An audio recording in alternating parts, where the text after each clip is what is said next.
Welcome to this webinar.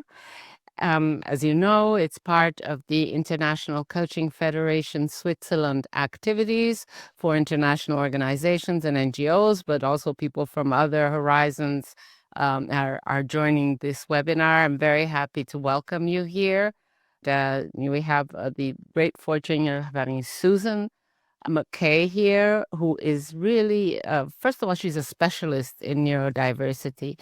And so she knows what she's talking about, and she will give us a lot of insights on how neurodiversity is really important as a dimension to understand in order for organizations to thrive. Susan has worked with the UN, with BBC, with WHO, with UNICEF.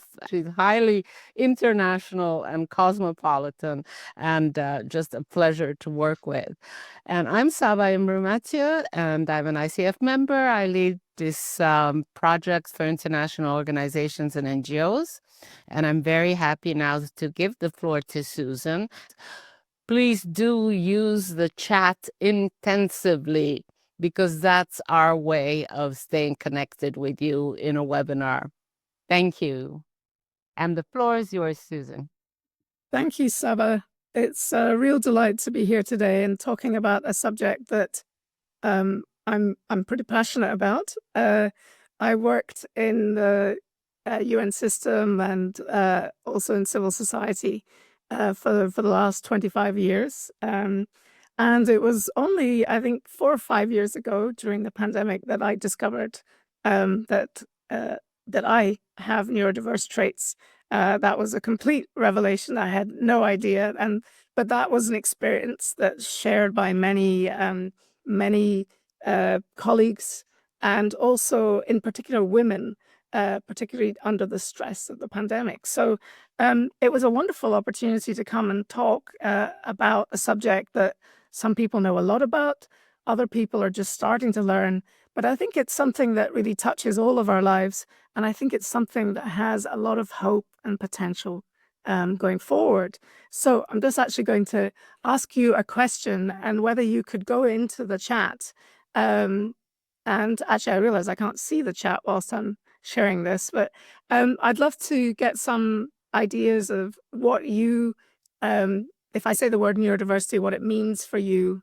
And as I said, I'm a bit scared to go out of the PowerPoint because I may not get it back, but it's language which often things that come to mind: ADHD, autism, challenges in the workplace, etc.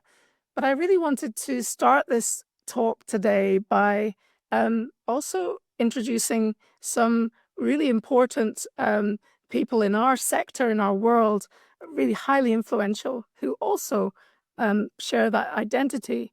For example, here, the Prime Minister, former Prime Minister of Norway, Erna Solberg, very well known in the international system as one of the most passionate advocates for SDGs. And when I was in Vietnam, I was privileged to meet her in person. I had no idea that she is a very prominent advocate for dyslexia and neurodiversity more generally.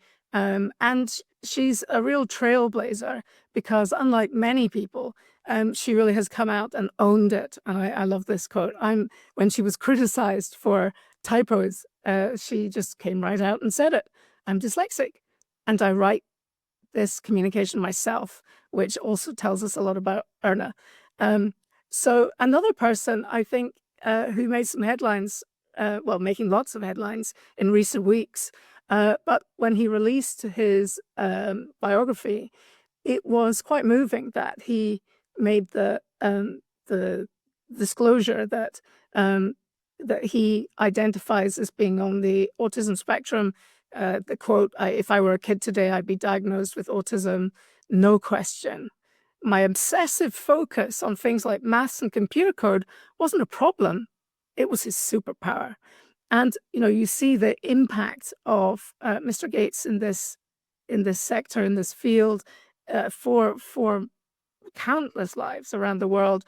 He's invested over 100 billion in global health as a result of using his strengths, which have contributed to a nearly 50% reduction in childhood mortality between 2000 and 2020. And even in the last week or two, he announced that he is actually giving away all his wealth, 200 billion over the next years, and they will be winding down the foundation. So he is a true inspiration, I think, for all of humanity of what can be achieved when you're supported to use your strengths. Another advocate I think we're all aware of, Greta Thunberg, was she seemed to come from nowhere and started a global social movement around climate. And I think many adults, maybe all adults, should have been somewhat humbled by the fact that if you have the fire, the energy, the passion, that you can make real change. And I think for those of us who work in the international sector, I think we learned a lot from Greta about how things can be changed. It's really moving that she says being different is not a weakness. It's the opposite. And the more we can celebrate and accept our differences, the better we will be as a society. And Greta's had to take quite a bit being in the public eye of some treatment that really is, I think it really just reinforces the kind of challenges we're facing today. And I think Greta has touched us all and inspired us all. It's not just a recent phenomenon. It's certainly not something that's just happening now. This is from the dawn of time. And then I'm just giving you a selection of some of the most historic and influential and innovative, entrepreneurial, and passionate innovators of our time. And they really shaped the world that we live in. So I think it really makes us realize that having differences, or certainly things which some might consider to be disabilities, is no barrier. So this slide, I think, is going to be worth a look after the event, and it really it lays out the paradox of when we talk about neurodiversity, because most people know it from the disorders, which psychiatric disorders, which are associated with these traits. And out on the outside, you see some of those things as social communication, interaction, repetitive behaviors that might be associated with autistic traits. For ADHD, which is my particular flavor, inattention, hyperactivity, and impulsivity. But actually, many of us are railing against that, because one thing we don't have is a deficit of attention. We have tons of it when we're interested in things. And so what you'll see in this a really kind of almost one-page summary of both some of the challenges that these different brain wirings bring, but also some of the incredible strengths. For example, their visual thinking, creativity, etc. We'll go through some of these as we go on in the presentation. But I think it's so important to have a balanced understanding of what these conditions are. These are, in fact, that they really are, increasingly, we want people to talk about them as traits and approach our humanity and not see us as some kind of label in some manual of a psychiatric disorders. And I think our neuroscience, it advances week by week. It's so exciting to be on a learning journey to find out and keep up with the massive advances in understanding. And what we're coming to understand is that no two brains are exactly alike. And in fact, brain scans can fingerprint individuals. Our brains are so unique, and they're even more unique than fingerprints because of the neuroplasticity, our ability to literally rewire our own brains, is that our brains are not only unique, but they're dynamic and changing. And how we are able to process emotion, memory, decision-making, and perception, that's shaped by a combination of things, including actually 80% hereditable traits, a very strong correlation with hereditable traits. It's true there are some environmental factors that may interact with our neurobiology. Trauma is a factor. It certainly can rewire brains very negatively and in very challenging ways. It's shaped also by culture and social norms and what we learn. So the fact that it's constantly rewiring is really the purpose behind me doing this talk, because coaching is one of the most effective, powerful methods for helping to rewire brains. So that's the interest there. But it's actually, one challenge is that our standardized approaches, not only to schools, education, and workplace, is actually failing many people. Because if no two brains are alike, why would we treat them as if they are? So that's, we're also starting to see in the challenges that face our society that the fact that our brains are infinitely variable, if we look at it from a society, from a humanity perspective, that's actually a strength, not a flaw. So how common are these traits? Well, this diagram, and I put it together as a little bit, and I'm pushing it probably to, I've taken the data from WHO, I've taken the data from a number of reputable sources. But what you see here is fascinating, because if you look at the left-hand side, they think between 50 to 20, and I increasingly see 25% of people have, they're statistically out of the norm. If you imagine a bell curve, they're at one or other end of it. That actually what we see as neurotypical, it's from this diagram, we see that increasingly we're realizing that people with one particular flavor of neurodiverse trait often has another, and sometimes two, three, even four. And they're very neurospicy, as we would refer to that. But the blue characters here are the number of people, increasing the number of people being affected by mental health challenges is growing. And in fact, we have a growing mental health crisis in the world today, and we really need ways to understand and tackle that. And I think maybe the previous slide talking about how variable the brains that people have, we've very much been kind of having two types of brain, a normal brain and a neurodivergent brain, when in fact that is very, very far from reality. In fact, that is, we're almost wondering whether a neurotypical brain is actually the mythical unicorn, that in fact there is no such thing. The relevance for today is that, from my experience, and certainly also doing quite a wide literature search, many professionals in our organizations are likely to be neurodivergent. Certainly the population norm, and potentially, as I'll show you in this presentation, potentially even higher. Sadly, few disclose, and it was very difficult. I found it very difficult to find any neurodiverse leaders, top. I happen to know of some personally, but very few openly disclose. And this is because of the fear of stigma, impact on careers, lack of psychological safety, particularly in hierarchical situations. But what we're realizing is that many roles in data innovation, systems thinking, advocacy, logistics, emergencies, the list goes on. In fact, these are highly aligned with the work that our sector does. And in fact, just I'll pull out some here: creative problem solving, pattern recognition, systems thinking, deep focus and specialist expertise, strong sense of social justice, deep empathy and sensory awareness. And that often stereotypical goes the other way, but in fact, also a high tolerance for complexity, resilience, and adaptability. And in fact, you could see that if you were an HR chief looking for talent, those might well be on your list.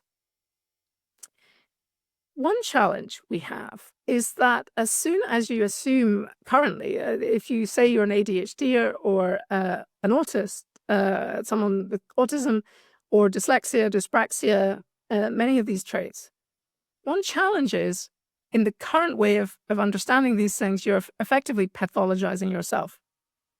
I love this quote from Ned Hallowell, who's one of the leading specialists in ADHD. He's a Harvard leading psychiatrist and a long-time ADHD, and he runs a center in New York that has helped literally thousands of families.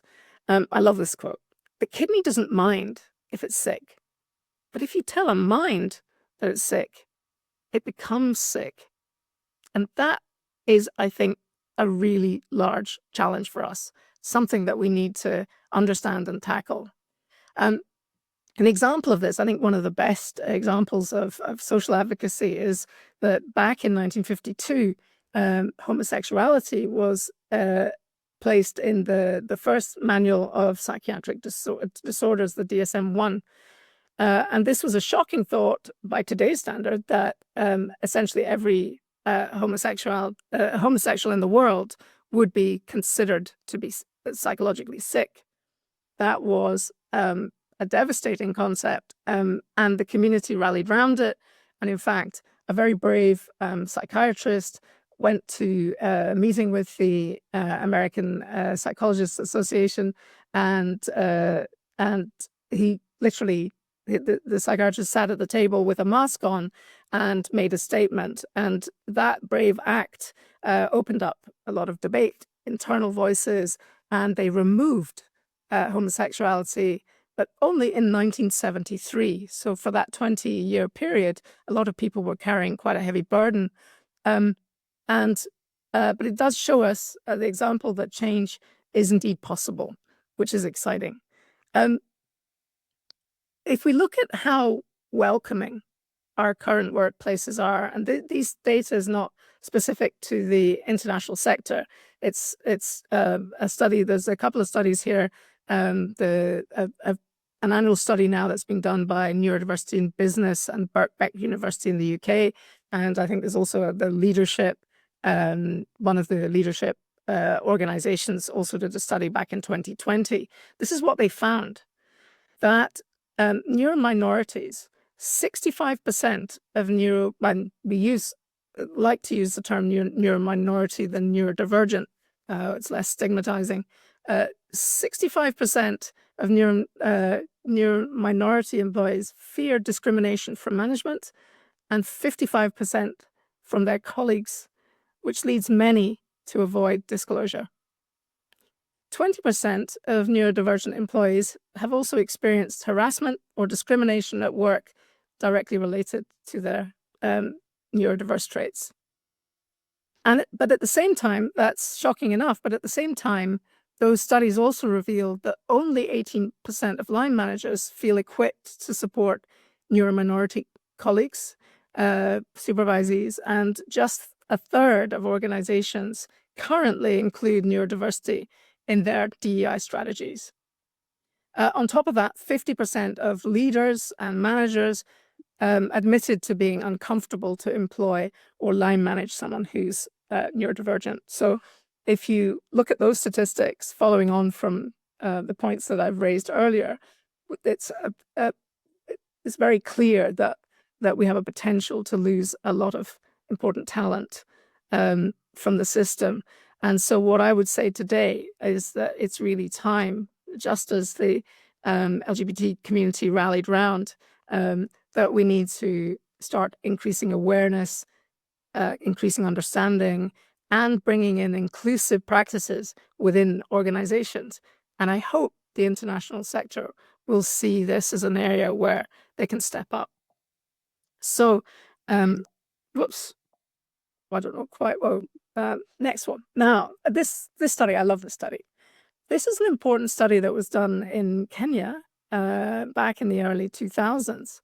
And they wanted to go out somewhere where that there were, they went to a tribe who some of them were still living in their ancient practice of hunter-gathering, while some, like many groups in sub-Saharan Africa, had moved to settle into the kind of modern society. So they actually carried out a study between these two groups, and what they discovered was fascinating. They discovered that there were ADHD-like traits clearly within both of these groups. But what they found was that those who were hunter-gathering, that they were leaders, they were better nourished, they were more successful socially. But in the community that had settled, they were far less successful. And that those traits that had served them so well in their ancient way of living, that from the dawn of time, it started to show that in a new environment, those traits were not as useful.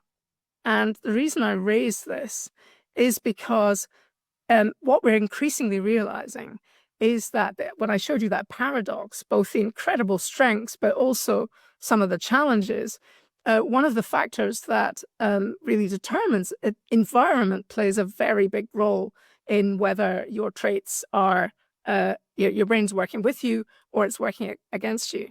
So this is a slide that I've made up to actually show some of the impact on the brain. And this is wider than neurodiversity. I think the whole population of humanity is neurodiverse. But what happens to those brains who might be at the edges of these categories? What you find is that they can be most vulnerable to the effects of stress, overload, and even conflict and disagreement in the workplace. But again, the paradox is always there. When they are supported, because of the way these brains are wired and because of the experience that they've had, they're often very uniquely resilient and able to bounce back if they do have an experience. So we're sitting there with this incredible kind of flexibility, but they are more vulnerable. And what we start seeing is that all of those wonderful traits like the adaptability, reflective thinking, the stress on the brain of having to fit into environments can actually cause constant self-monitoring, masking, because they're trying to fit in with the norm, because that's the way society works. You'll also see the stress on the hippocampus and the prefrontal cortex. That's where some of the talents and strengths of superpowers of intuition, pattern recognition, deep insight. However, if that brain is not in a healthy, thriving environment, it actually starts to lose memory, attention, orientation. So you start seeing that the brain is a very sensitive organ. For example, the sensory input from the sensory cortex, it can become overwhelmed and unfiltered, but it can be, as we'll see in a second, can be a great alarm system for any situation that you're in. And you'll also see that if any of the HR staff who joined this talk, this is a really important slide to see the kind of impact that stress, overload, conflict, all of these things can have on your colleagues. And so sometimes can be a very good insight into why high performers are suddenly not performing so well. So I think it's good for all of us to look here, because certainly the impact on the amygdala, I think, that heightened emotional response and reactivity. But for some neurodivergent individuals, that can actually be extremely intense. And again, it could be a strength, could be a weakness, depends on the context, depends on the support.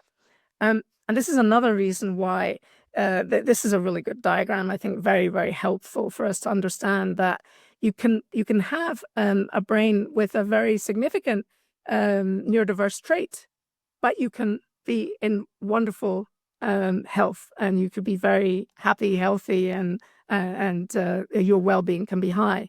At the same time, you can be free of any kind of neurodivergent trait or mental illness, but you can be in very poor health.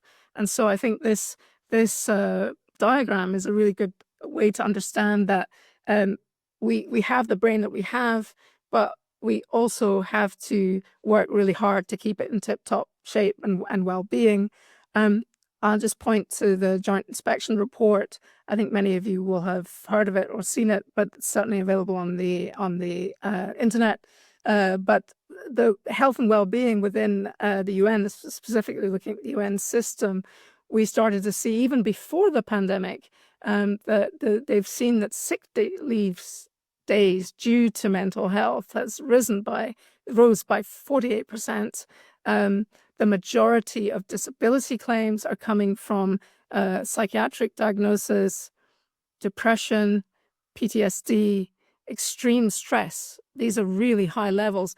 And even one agency was reporting 25 to 38% of their staff. This is an agency that very much on the front lines, but that high, 40% of their staff were suffering from anxiety, depression, PTSD, and in some cases, alcoholism.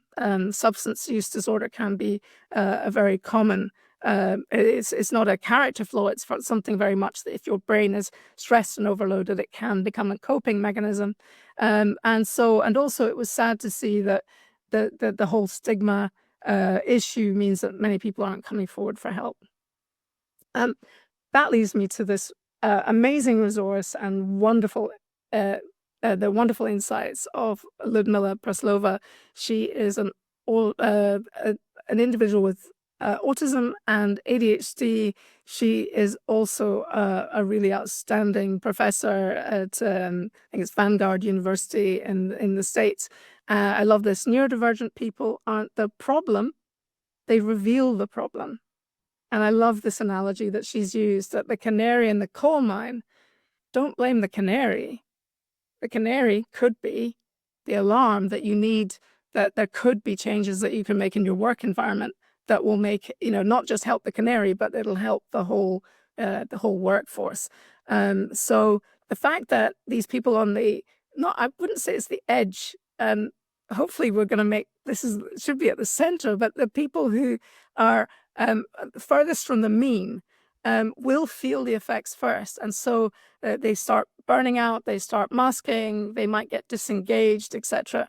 So I think that the strong message of my talk today is don't silence the canary, fix the mine. And I also am pointing you to this wonderful resource, the Canary Code. It's a really rich, amazing, practical resource for making more neuro-inclusive workplaces. And some of the ideas here, what are the things that we're suggesting you do? We're suggesting that you work hard on communication and helping people understand that people communicate very differently. And if we need to use clear, direct language, and using more use of written follow-up and clarification, but we should normalize checking that people understand or have the same understanding. Now, we understand that from a cultural competency point of view, but this is another reason why this is absolutely critical. This is strengthening executive function. I come into this category where I can really have managed really complex projects, but straw that broke the camel's back, I took on too much, and my brain suddenly started really struggling with disorganization, prioritization in a way that it had never done before. But that was because my coping strategies that had served me well for 53 years, suddenly, the stress, it is that sudden break that you often see in the case of those who have neurodiverse traits. But the great news is that neurodiversity coaching and a lot of tips and tricks for managers and supervisees that we really can get on top of executive function. And there's no reason why that should be a barrier in the system at all, with the right support systems in place. Sensory issues, I think, obviously when you reduce environmental stresses, as I explained in those earlier slides, that makes a big difference. Not just for those who have a diagnosis. I think many people feel that this kind of accommodation really makes you a more inclusive workplace. This another one that really linked to the misunderstandings point. There's a need to understand that we do have different ways of communicating, not just within social norms. What we discover is people with neurodiverse traits may find it hard to fit into restrictive norms, and they also may not understand why, and this may find it very difficult, but it's well worth going the extra mile on this, because in fact that kind of ability to say it like it is, it's the kind of trait that guards against groupthink, and it can be critical in innovation situations or situations where we are in unknown territory, as we have been for the recent years. quite a sensitive one around disclosure. Currently, most people can't access accommodations without disclosing. And as you've seen, if our leaders won't disclose their neurodiverse traits, some say that 45%, I've seen a figure of 45% of the C-suite are thought to have neurodiverse traits. So it shows how many leaders that we do have at the top in this category. But if even they cannot disclose safely because of the impact on their own careers, that obviously means that everybody in the chain is going to struggle. So what we're saying here is, to be truly inclusive, we should realize that all of these healthy brain suggestions are good for the entire workforce, and we should get away from having to disclose. Also, the performance feedback. I know a lot of organizations are talking about different ways of measuring performance, because with someone with neurodiverse traits, they can have what's called a spiky profile, where they can excel at something that is incredibly valuable, yet they might not be able to fill in their travel claims or do something that you might think is, they're just being difficult. In fact, there is neuroscience to explain why some seemingly very easy things to many people are incredibly difficult for neurodiverse colleagues. And so we're finding that if you can vary and adapt your performance management to suit, you will benefit 100-fold and more. So that's kind of inclusion in action. Sorry. And I'm going to go to the next one. Now, diving further into the nitty-gritty of what we have solutions for all of these things. This one, I love this. I'm a family coach as well. I work with kids and I work with parents, and it's so good. I don't just give it to the kids, but Ned Halloway came out with the wonderful metaphor that being born with ADHD is like being born with a Ferrari brain, but you've only been fitted with bicycle brakes. And so it's a wonderful metaphor. It's very empowering. It's very exciting.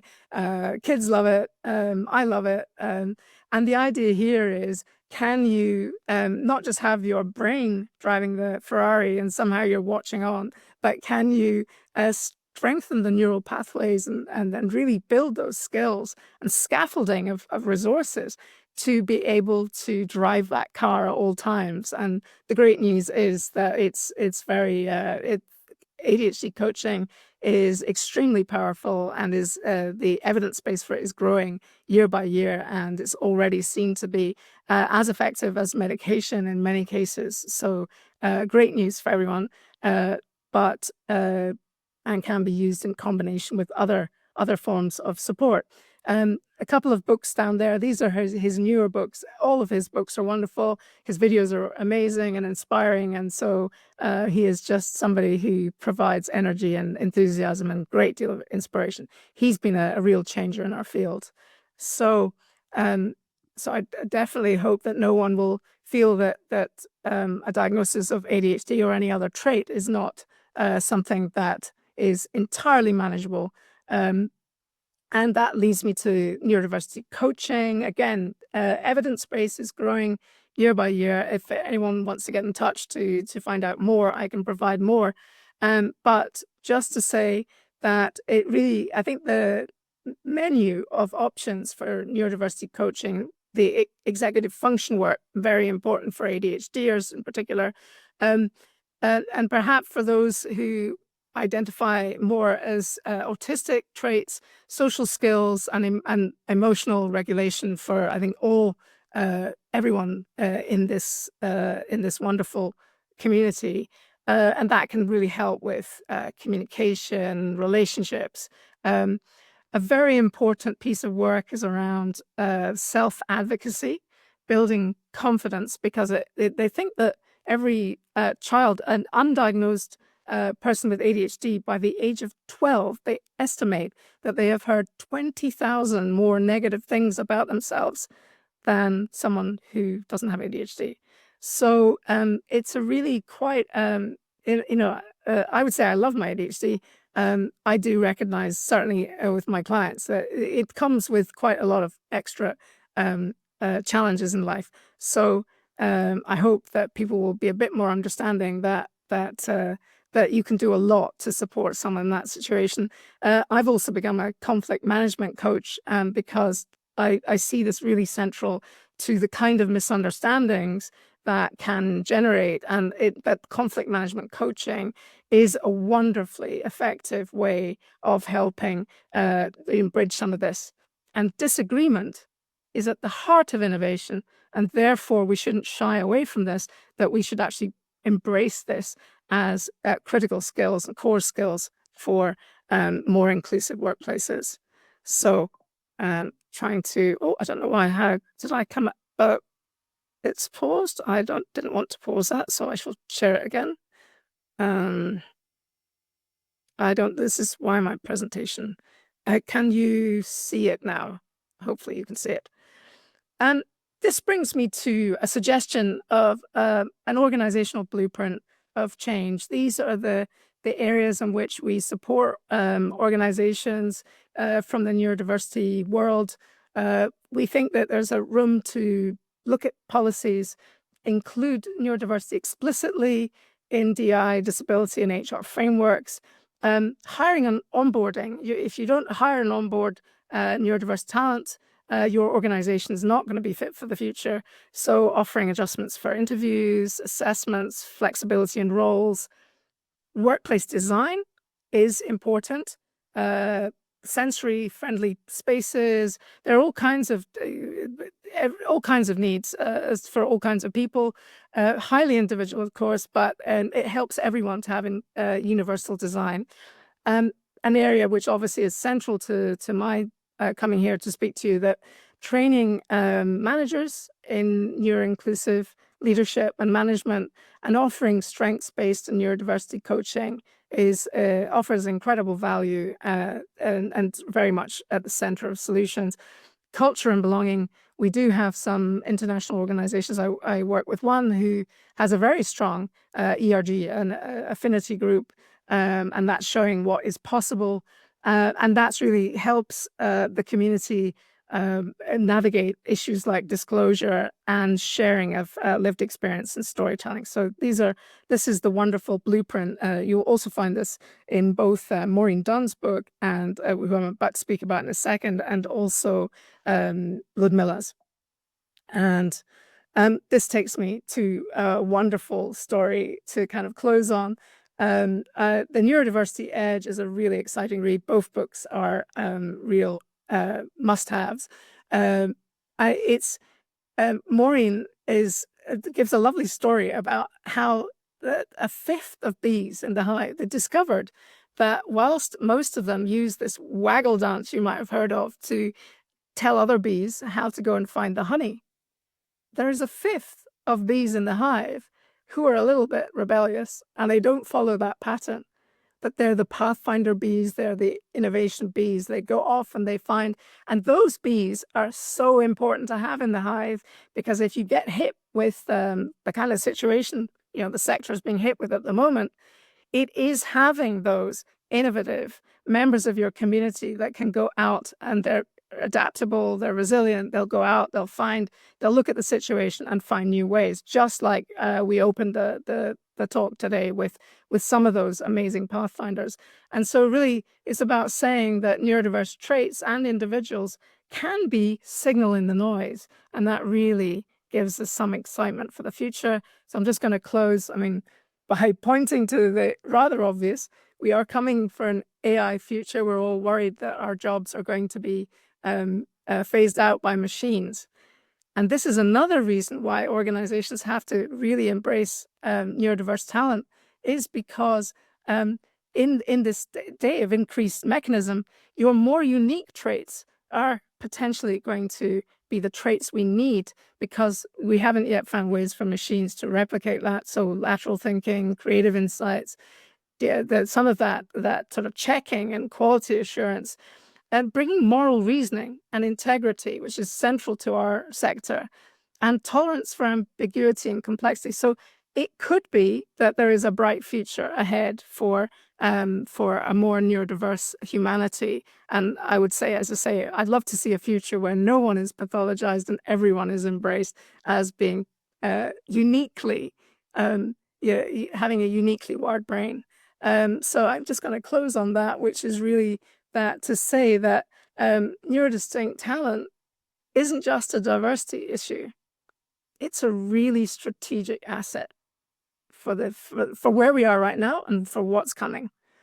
And I believe that although international organizations have not, to this point, got heavily involved in the neurodiversity discussions, and certainly have only just starting on the idea of how we program with this, but I think there is still time to step up and show leadership in the way that we actively recruit and support neuro-minority thinkers, how we embed neuroinclusion in ethics of AI and other developments that are rapidly coming down, and particularly in governance.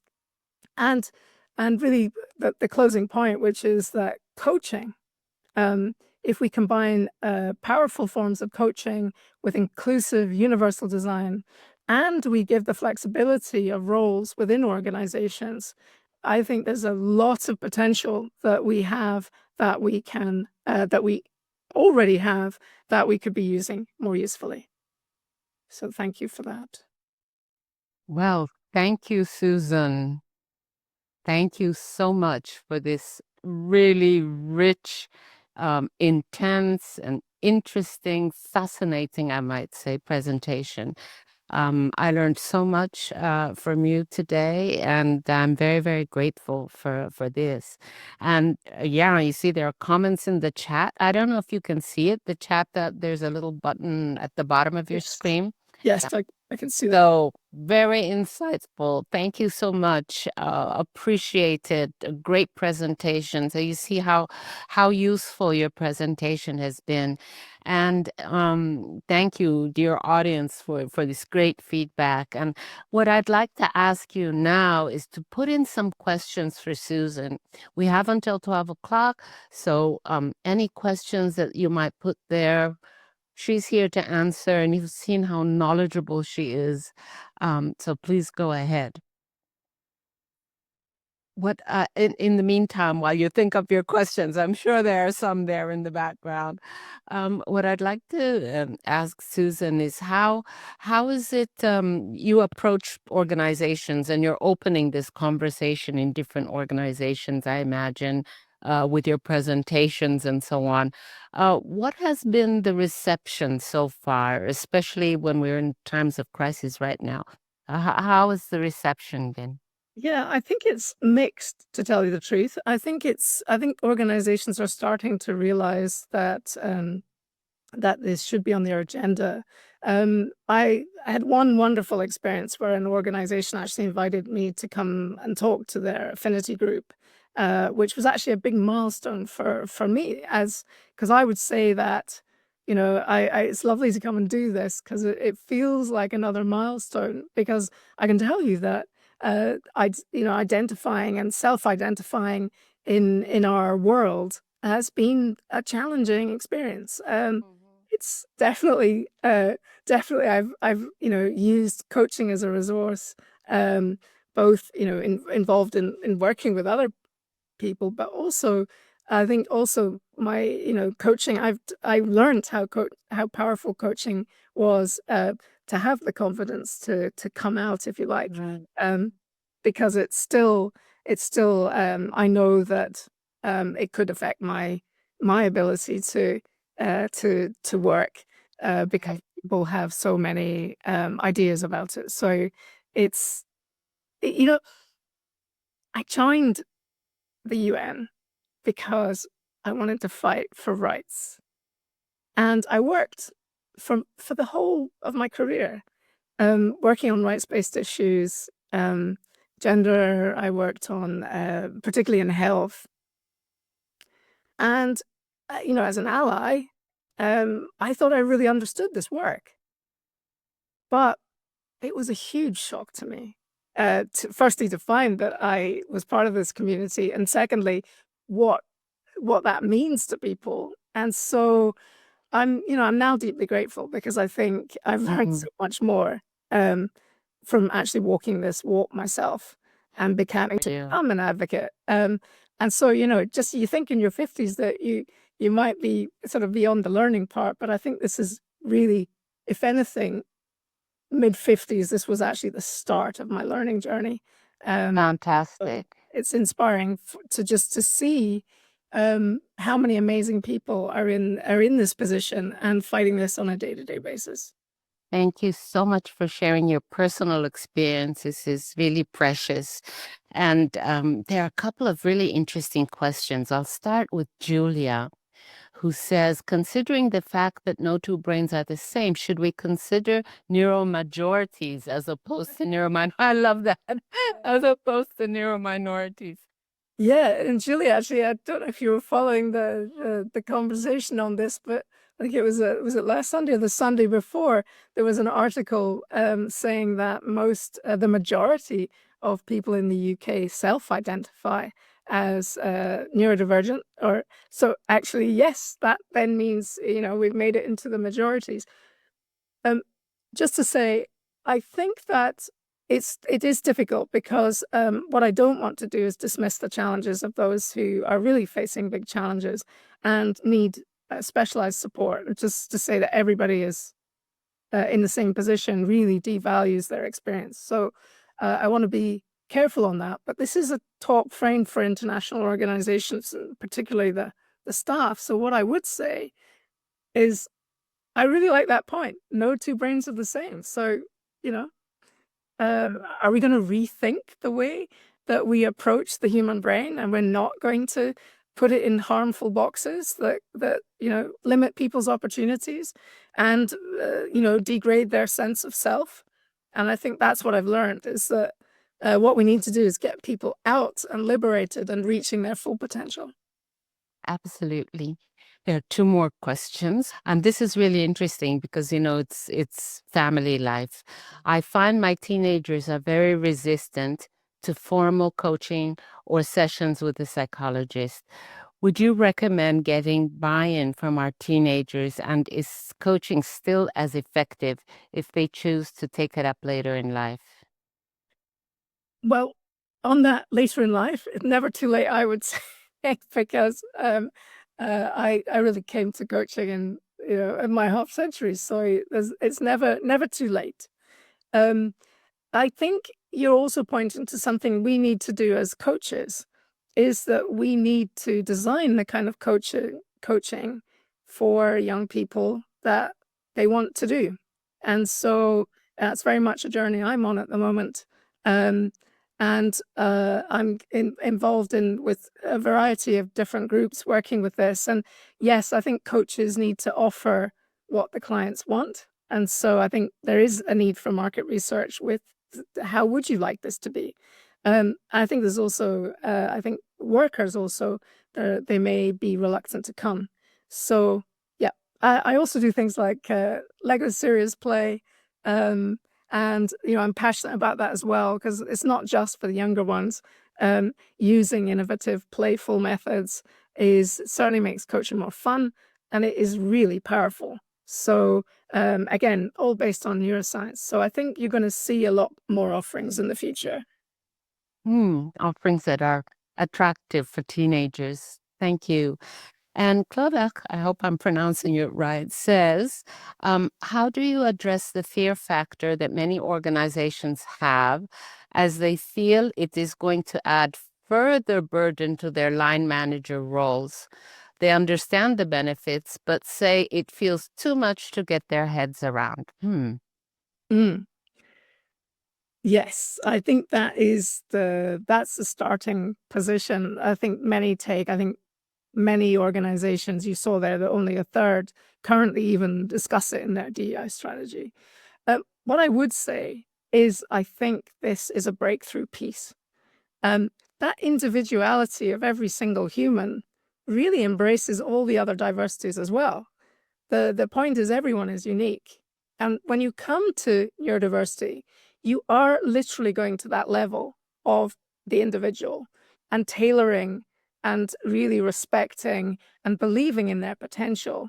And so I actually think this may not be another problem. This could be a wider a kind of almost a golden key to a box that so much I've learned can be more universally applied. I have a question for you, Saba. Yeah, sure. When you were in the system yourself, was this ever a discussion that came up? Very little, I must say. And I was an HR officer, so of course I was involved in all these things. And uh, this was not something that was taken into account with general policies or general guidelines. It was just a case by case. But I must say, in the area where I was working, there was great support for individuals, great support, integration, um, creating the right space, avoiding certain circumstances which might be not the most comfortable. So there was individual attention, but not at a policy. I was there when we started having gender mainstreaming. That's a long time ago. So, first the women, then people of color, then LBG, and then diversity. So, as the years go on, we're realizing that humanity is rich. It has many flavors, and we have to cater for everybody. Uh, those are all the questions for now. Do you have anybody else have second thoughts? We still have a few minutes if you would like to continue exploring with Susan. Yeah, I think, Saba, your point that, it's amazing that we're discovering new things, and something um, so central to our being, I think has been quite exciting for me. It came as a real surprise.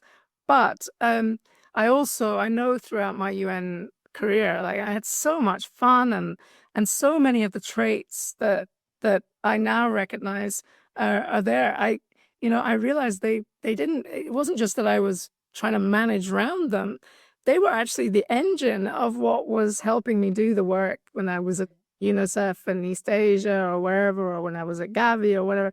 These traits were really they people don't like the superpower thing, but they really helped me do the most meaningful work. So I hope anyone who is sitting maybe thinking about going for a diagnosis or sitting, feeling it might affect their identity, there's no doubt that a late diagnosis is a bumpy experience.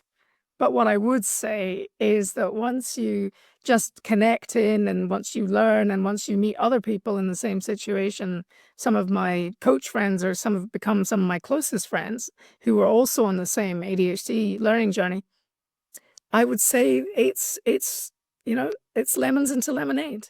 So it's Yeah. great fun. I think it has a lot to offer, particularly our sector, because of the strong rights sort of based social justice thing that you saw in some of those real champions in our community. Absolutely. And I think it sort of joins the general movement in the last years of people being allowed to be authentic in the workplace. That's a great encouragement that you give to our audience. Mihaela says, is the organizing team based in Geneva or elsewhere? So if you're talking about the organizing team for this activity, the webinars, etc., well, we're all over Switzerland, basically. We're members of the International Coach Federation Switzerland. But maybe it's a question for Susan for your community around neurodiversity. Yeah. So, I'm based still in the Geneva area, which is where I made my discovery, but I'm increasingly connecting up to other resources. I'm a member of the Institute of Neurodiversity, which is a global membership organization, and they have a Swiss chapter. But also, I'm involved with a new group called the Neurodiversity Support Network for Switzerland, and they're hoping with that insight that most people with neurodiverse traits don't need to go to a psychiatrist or a therapist unless they really have a mental health issue, but seeing the potential of coaching to partner and to be there. And it's, we don't want to pathologize people. We want to release them to be their true, authentic selves. And, there's no need, if you have neurodiverse traits, only if you were looking at something like medication, or you feel you have a mental health condition that you would like to get treatment for. Otherwise, you're just A-OK. So, and working with coaches is a wonderful way to, I think, we believe that coaching in ICF, we believe that coaching is for everyone. Every single human could benefit from coaching. So, it's not, it's nice to get out of a box and discover you're normal again. So that's Thank you. Thank you. That's a wonderful conclusion to a wonderful webinar. I'm really very grateful, Susan, for this, and for our audience who was very enthusiastic, as you have seen. And with that, I will close this session, and thank you again, Susan, for being such a warm and knowledgeable presenter. Thank you, everyone, and hope to see you again. Bye-bye.